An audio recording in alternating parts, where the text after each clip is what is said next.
My mother-in-law, Linda, called me a freeloader who plays with dead bodies for a living at Sunday dinner for 6 years straight. What she didn't know was her own daughter had owned half that funeral home chain since before our wedding. What neither my wife nor I knew until that dinner was that we'd each been hiding the exact same secret from each other. I was 26 the first time she said it, and I actually laughed because I thought it was a joke. Linda didn't laugh, she never did, not about this.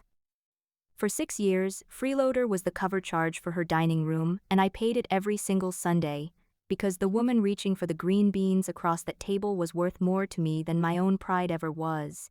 My father died when I was 22. In a hospice that lost his chart twice in 4 days and called him by the wrong name at his own memorial service. Nobody in that building looked at him like he still mattered.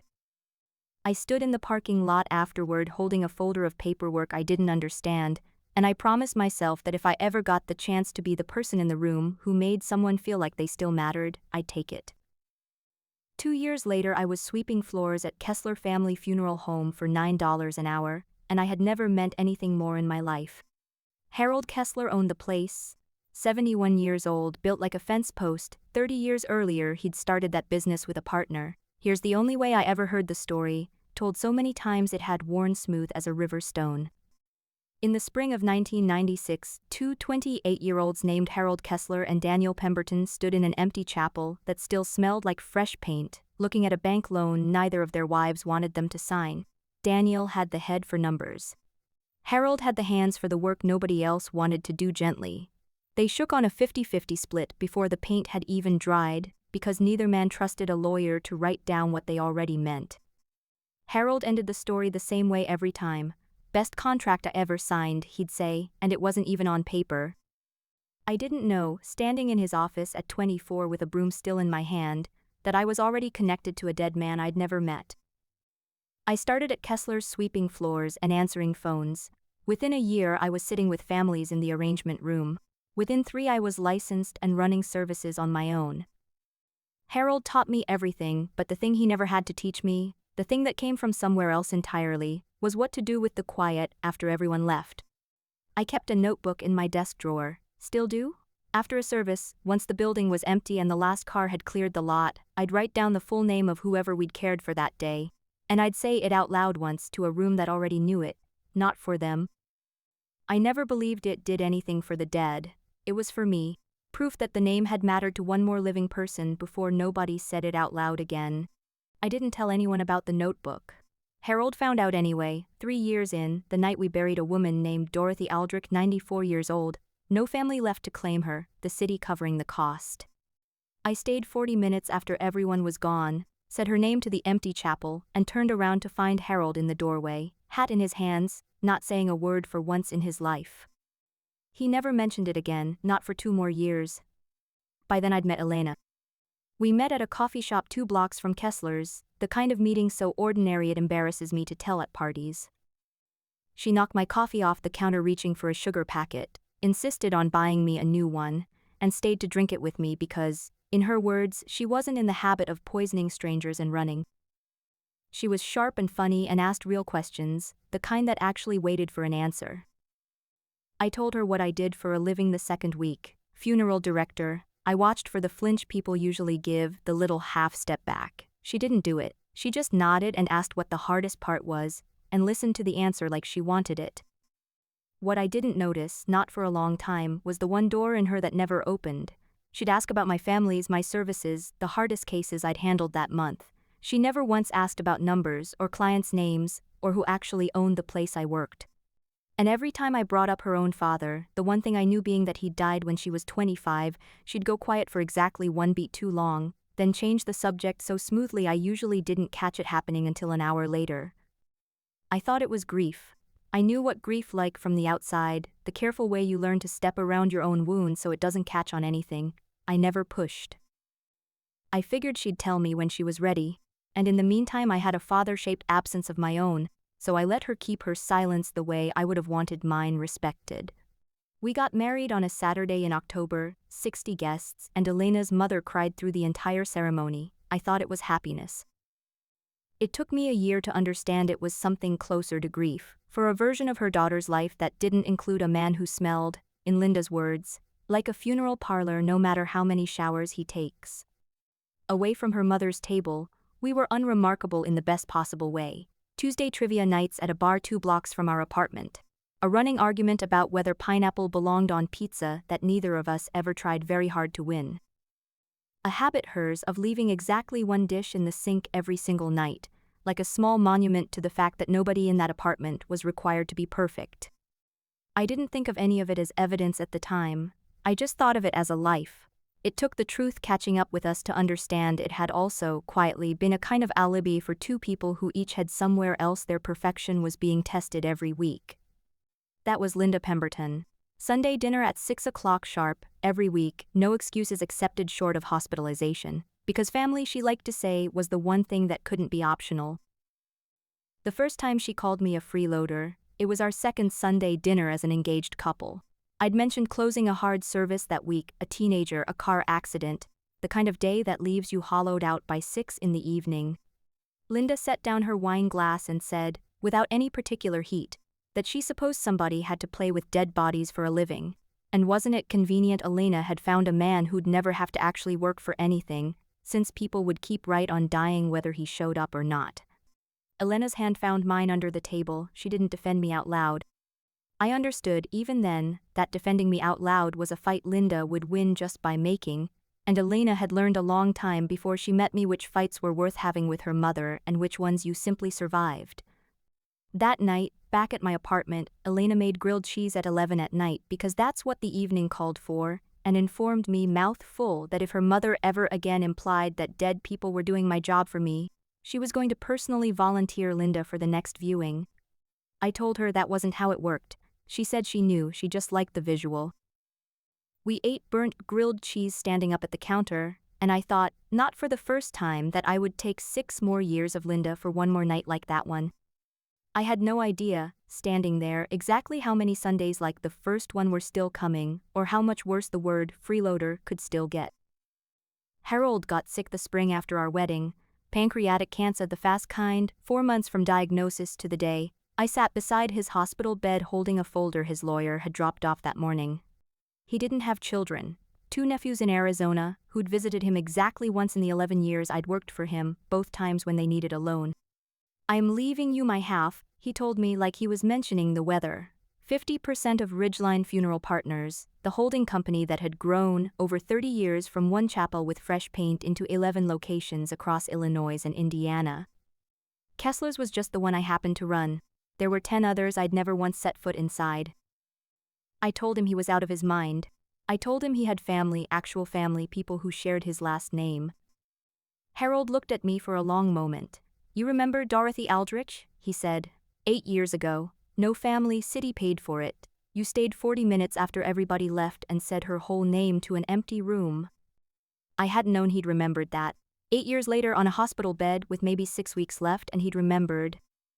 I've had 200 people work for me over 30 years, he said.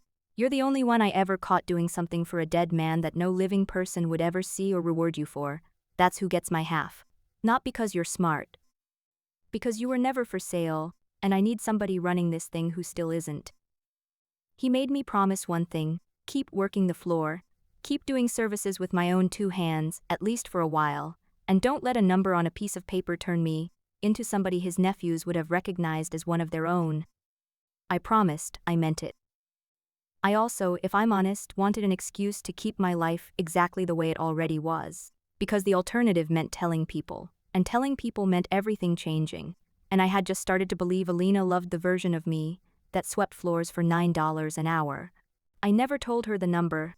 I told her Harold had left me something, and something in my voice must have warned her off asking for details, because she never did. She just held my hand at his funeral and let me cry into her shoulder for a man who'd given me more than my own father ever got the chance to. That was 5 years ago. I've signed my name as trustee of a private holding company maybe a dozen times since, always alone, always in a lawyer's office on a lunch break, and I've gone home every single one of those nights and eaten dinner across from a woman who thought I made $61,000 a year because that was the one pay stub she'd ever actually seen. Nobody at Kessler's ever called me a freeloader. Families who'd just lost someone called the man who remembered their mother took her coffee black, or the only person who hadn't rushed them through the worst day of their life. I carried that version of myself out of the building every evening and drove 20 minutes to a version of myself that apparently couldn't be trusted with a real job. I never figured out how to explain to Linda that both of those men were the same person.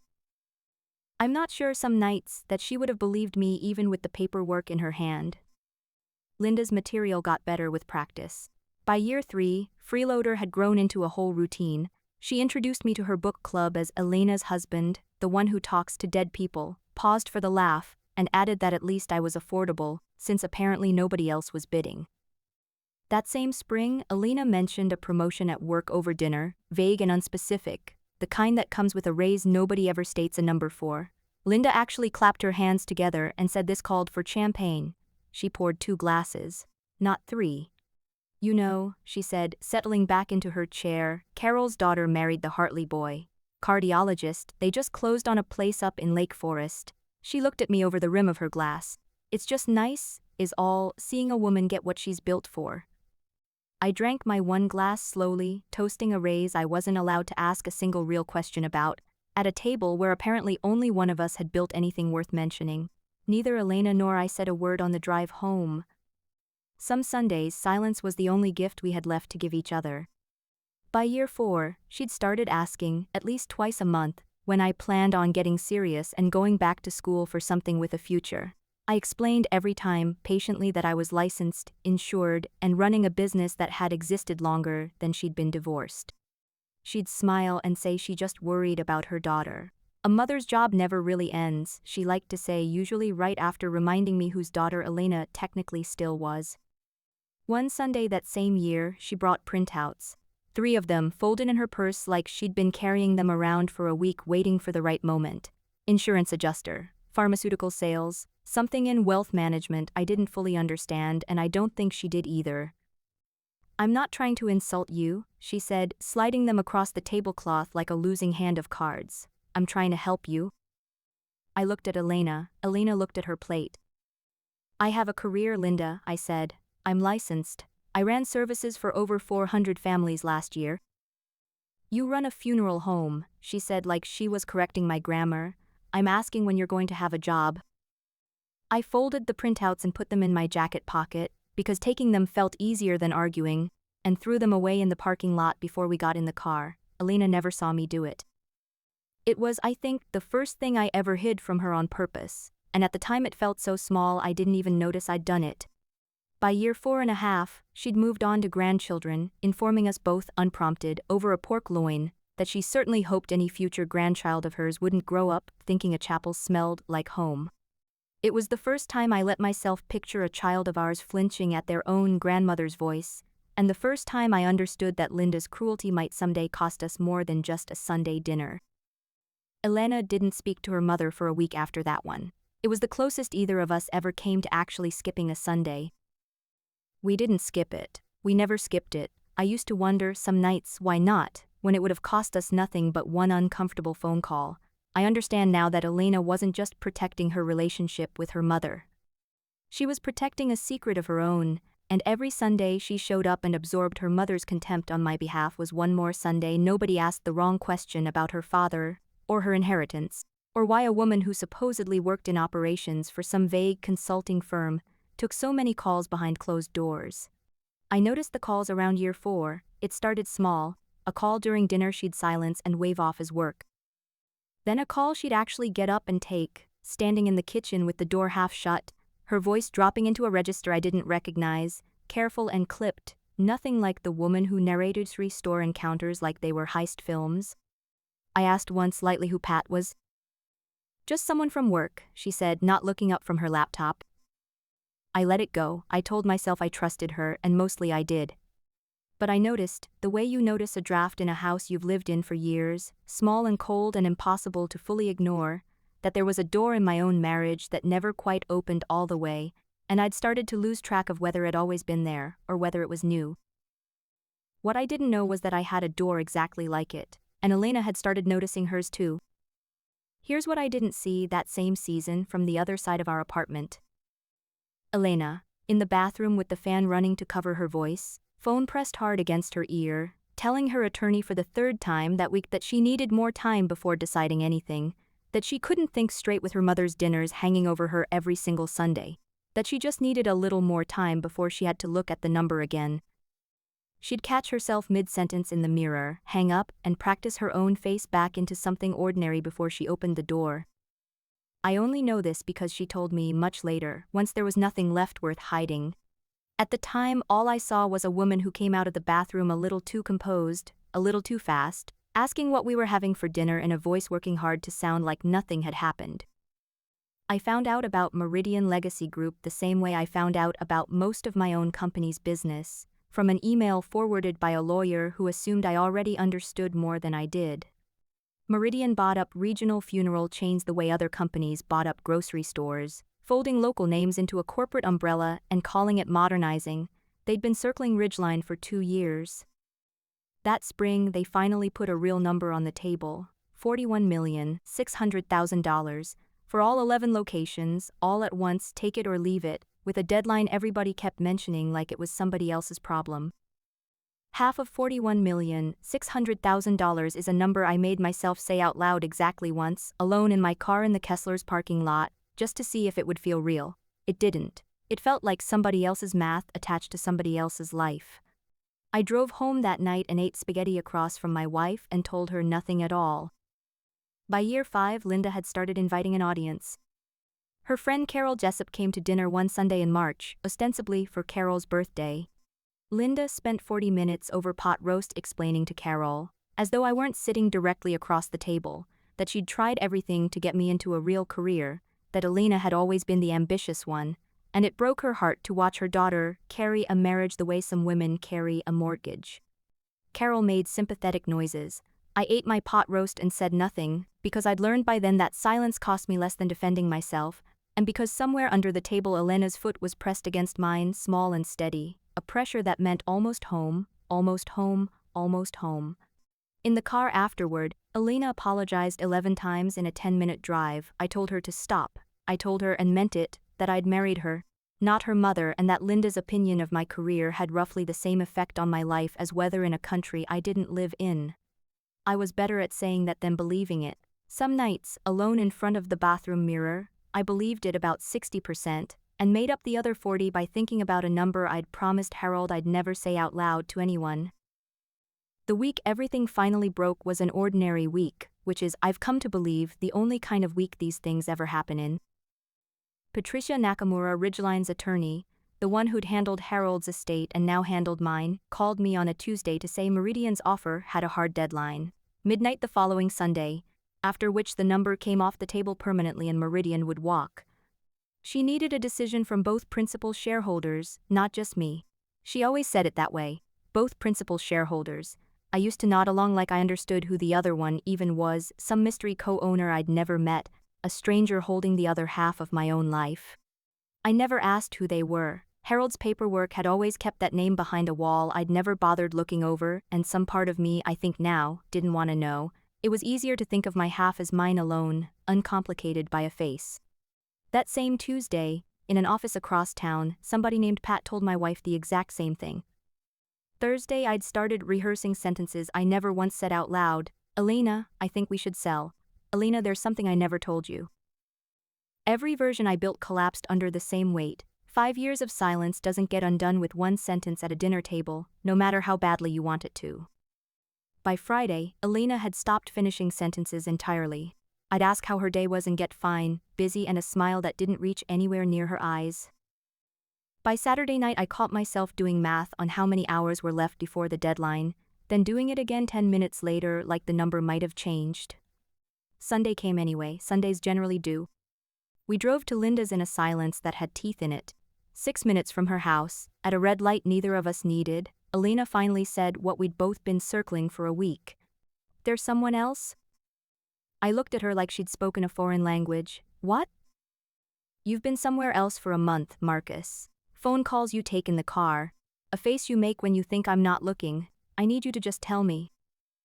I could have laughed if it hadn't hurt so much, because I'd been building the exact same case against her for weeks. The bathroom calls, the closed laptop, the careful voice. Instead I said the only true thing I had. there's no one else. I promise you that. I've just been carrying something I don't know how to put down, and I'm sorry it's made me someone you had to ask that question. She looked at me for a long moment, the light still red. Me too, she said quietly. The carrying something part, not the someone else part. Neither of us asked what the other one was carrying. The light turned green. We drove the rest of the way to her mother's house, not knowing we were driving straight toward the answer.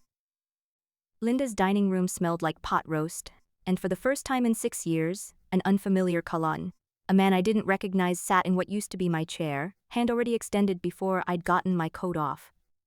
Roger Danvers, he said, branch manager over at First Prairie. Linda's told me so much about you. I looked at Elena. Elena looked at her mother. Linda looked delighted, the specific delight of a woman who has set a table for a fight, and is watching her guests take their seats in exactly the positions she planned for them. Roger has the most wonderful opportunity, Linda said before I'd even sat down. Client services, full benefits, a real path forward. I told him all about you, Marcus, and he was kind enough to make time this week to in person, instead of just leaving your repile. I understood in that moment that I had walked into an intervention, my own, at my mother-in-law's dining table, with a stranger hired to play the role of better option, seated in my own chair. That's very generous, I said, but I already have a job, I'm not looking to leave. Roger laughed like I'd made a joke. Linda didn't. Marcus, she said, setting down her fork with the precision she reserved for maximum effect, I have spent 6 years watching my daughter apologize for you at dinner parties. Linda. She tells people you're in funeral services. The way other women say their husband is between opportunities. She didn't blink. I love you, I do. But I am done pretending this is fine. My daughter did not marry a freeloader who plays with dead bodies for a living so he could stay one forever. Roger is offering you a way out, take it. The table went silent in the specific way a room goes silent when someone has finally said, out loud and in front of a stranger, the thing they'd only ever said in pieces before. I felt something in me that I expected to arrive as anger show up instead as something much quieter. Stillness. The particular stillness of a held breath let all the way out. 6 years of that word. I had swallowed every single one of them, telling myself it cost me nothing that mattered, because the woman across the table was worth it. I still believed that. I just didn't believe anymore that swallowing it was the only way to have her. My phone had been buzzing against my leg for the better part of 10 minutes, silenced, face down, the way I always kept it at Linda's table. I knew who it was without looking. Patricia had texted twice already that afternoon, gently, about signatures, about midnight, about a decision that apparently couldn't wait one more Sunday either. For 5 years I had taken that particular kind of call in parking lots and lawyers' offices, alone on lunch breaks, protecting a life I was afraid would disappear the second anyone saw the whole shape of it. I looked at Roger Danvers, sitting in my chair. I looked at Linda, mid-triumph, waiting for my gratitude. I looked at my wife, who had defended me with her foot under 100 tables and never once with her voice. Not because she was weak, I understood now, but because she'd been protecting a version of quiet that had nothing to do with me at all. Under the table, Elena's hand found mine again, the same gesture she'd used for 6 years to me, not here. Don't. This time it felt different. This time it felt like she was finally asking a question instead of making a request. I picked up the phone. Patricia, I said, right there at the table, my mother-in-law mid-sentence about client services and dental coverage. Send it to this address. I'll sign tonight. The table went quiet again, a different quiet than before. Ho, Linda said slowly, is Patricia? I didn't answer her. I was watching Elena's face, because Elena's phone had lit up on the tablecloth at the exact moment mine went dark, a text notification bright against the white linen, 3 words visible even upside down. Pat confirming tonight. Elena picked it up slowly, the way you pick up something you already suspect might be hot. She read it. She looked up at me. She looked back down at the screen. She looked up again, and this time her face had gone somewhere I'd never once seen it go in 6 years of marriage, past confusion into something that looked almost like fear. Marcus, she said, why is my attorney texting you? She's not, I said slowly, understanding arriving in pieces, like light through or opening far too slowly. She's my attorney, Patricia Nakamura, Ridgeline's counsel. Pat, Elena said. Her voice had gone very small. Patricia, she's mine too. 22 minutes later, a woman in a gray coat let herself find the doorbell instead of waiting on a text back, because Patricia Nakamura did not believe in loose ends with a deadline attached. Linda answered her own door still holding her napkin, plainly expecting a delivery driver. "Marcus, Elena good, you're both here," Patricia said, stepping past Linda with the easy confidence of someone who has made this exact walk into this exact house 0 times before and clearly doesn't need an invitation to make it now. "Saves me a second trip. I've got the Meridian withdrawal paperwork if that's the direction you're going, or the counter-offer signature if it's not. Figured you two would want to decide that part together, for once." Linda found her voice first. "I'm sorry, decide what together? Withdrawal from what? Who exactly are you?" Patricia looked at her the way you look at someone who has clearly missed several important chapters of a book everyone else finished years ago. "Ridgeline Funeral Partners," she said. "Marcus Doyle and Elena Doyle. 11 locations, 8-figure valuation, exactly 2 shareholders, 50-50 going on 5 years now." She glanced between Elena and me, and something in her professional composure cracked, just slightly, for the first time all night. "You're telling me you two never," she stopped herself. "Okay. This is a more interesting dinner than I was told to expect." "That's not possible," Linda said. Her voice had lost every ounce of its dinner party polish. "Daniel's half of that place was worth nothing when he died. I saw the paperwork myself. He left Elena a few $1,000s and a storage unit full of junk. I told her the truth so she wouldn't waste her life chasing some fantasy about her father, the way I did." The room went very still. Elena set her phone down on the tablecloth like it had gotten too heavy to hold. "You told me Dad left me nothing," she said, "because you didn't want me looking into it." "I told you what was true." "Was it?" Patricia said mildly, the way a person says something she already knows the answer to. "Because I filed Daniel Pemberton's estate transfer myself 6 years ago. 50% equity, formally recorded. I mailed the paperwork to the address on file, which was this house." Linda didn't say anything. For 6 years I had watched that woman have a response ready for everything. She didn't have one for this. Elena's hands were shaking. I reached over and covered one of them with mine, and she gripped back hard enough that I felt it in my knuckles. 6 years, she said to her mother, in a voice I'd never once heard her use before, low and even and completely unafraid. "I have spent 6 years hiding my own father's company from you, because I thought I was protecting some story you needed to believe. And this whole time, you were the one hiding what he actually left me. You didn't protect me from anything. You just made sure I never found out I didn't need protecting." Roger Danvers stood up very quietly and said something about traffic on the tollway, and let himself out without anyone stopping him. Nobody watched him go. I noticed, distantly, that his chair, my chair, sat empty for the rest of the night, and nobody moved to fill it. Patricia left the paperwork on the table with an apology for the timing and a promise to walk us through everything Monday. Whenever we actually wanted to talk business again, we didn't discuss it further that night. There wasn't room to. Linda sat at the head of her own table, saying absolutely nothing at all, which was, in 6 years, a version of her I had genuinely never seen.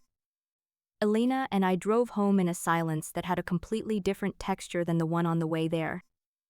"You could have told me," she said, "somewhere around the halfway point, not angry. Just tired, in the particular way you're tired after finally putting down something heavy you didn't realize you'd been carrying with both arms the whole time. So could you?" "I know." We sat with that for a mile or two. "Harold left it to me because of a notebook," I said finally, and told her the whole thing. Dorothy Aldrich. The empty chapel. 5 years of signing my name alone in lawyers' offices, because I was terrified the version of me she'd fallen for would disappear the second there was a number attached to it. She was quiet for a long time after that. Then she told me about her father. About being 25 and burying him and being handed a version of his legacy by her own mother that made her feel like his whole life's work was something to survive rather than something to be proud of. About learning to change the subject so fast she'd stopped noticing she was even doing it. About a version of protecting herself that had, somewhere along the way, turned into a wall I'd apparently been living right next to for 6 years without ever quite touching. She showed me a photograph that night, one she'd kept in a shoebox for years and never once brought out at our apartment. Daniel Pemberton, 30-some years old, sleeves rolled up, laughing at something outside the frame, standing in front of a chapel with paint cans still stacked by the door. I recognized the doorway. I'd swept in front of it 1,000 times. That's the day they opened, Elena said. Dad kept a copy in his wallet until he died. I found it after. I didn't have anything to add to that. I just held a long time, a stranger who'd apparently been shaping my whole life since before I was old enough to shave, and understood that some inheritances don't come with a number attached at all. I didn't marry Ridgeline, I told her. I didn't even know Ridgeline had your name half attached to it until an hour ago. I married you. I would have married you if Harold had left me nothing but his coffee mug. I know that now, she said. I think some part of me always did. I just didn't know how to hand you the whole truth without handing you my mother's version of it too. We didn't decide anything about Meridian that night. We decided something better. On Monday we sat in Patricia's office together, for the first time as what we'd apparently already been for 5 years. Partners, in every sense of the word, at the same table for once instead of two people quietly carrying identical halves of the same secret. Alone, in separate rooms. We told Meridian no. 11 locations stayed exactly what they'd always been, run by people who still did the work with their own 2 hands, funded by 2 people who finally didn't have to pretend they were doing it separately. Patricia asked, near the end of that meeting, whether we wanted our names on anything public now that the secret was out. We talked it over for about 4 minutes and decided against it. Some things don't need a plaque. They just need to be true and known by the people who actually sit at your table. Linda called 3 weeks later. Not to apologize exactly. Linda didn't really have an apologize setting, not one I'd ever personally seen engaged. She called to ask, in a voice that had lost some of its usual certainty, whether the Kessler location still did the Christmas Eve candlelight service Daniel used to run, years before she left him, years before she'd decided the whole subject was better off buried along with everything else. I told her it did. I told her I still ran it myself every year, because it mattered to the families who came back for it. And because it turned out it had always mattered to Daniel Pemberton too, a man I'd never met, who I now understood I owed more than I'd ever known. There was a long pause on the line. I'd like to come, she said, if that's all right. It was an apology, it wasn't even close, but 6 years of Sunday dinners had taught me the exact shape of every version of Linda's certainty, and this was the first thing she'd ever said to me that came out sounding like a question instead of a verdict. Come, I said, there's a seat for you. She showed up that December, sat in the back, and stayed the whole service. Elena stood beside me through all of it, her hand in mine, watching her mother the way you watch whether that might or might not clear. Afterward Linda found me in the lobby, looked at me for a long moment, and said my name correctly, for what I'm fairly sure was the first time in 7 years. Not Elena's husband, not the freeloader. Marcus. It wasn't everything, it was enough to start with. She still corrects herself sometimes mid-sentence, when she almost calls Kessler's that place out of 40 years of habit. She catches it now every single time. That's new too, and I've stopped waiting for it to become anything more dramatic than that. Some people don't get a full redemption. They get a habit interrupted, over and over, until the interruption becomes the new habit instead. Elena and I still eat grilled cheese at 11 at night some weeks, standing at the counter, for no reason except that it's ours. I still keep the notebook. I added 2 names to it recently that aren't clients at all. Harold Kessler and Daniel Pemberton, 2 men who shook hands over a bank loan in an empty chapel 30 years before their children would marry each other, without either one knowing they'd already been made partners. I used to think I was keeping a secret to protect what Elena and I had. I understand now the secret was never protecting anything. It was just taking up the space where the truth should have been sitting all along. We don't have any left. Not from each other and not from anyone else at that table. That's the whole inheritance that ever mattered. Did he go far enough or was he still too merciful? Comment justice if the ending was perfect. Comment harder if you wanted an even colder revenge. Your comments decide how ruthless the next ending should be. Like and subscribe if you want to be here for the next story.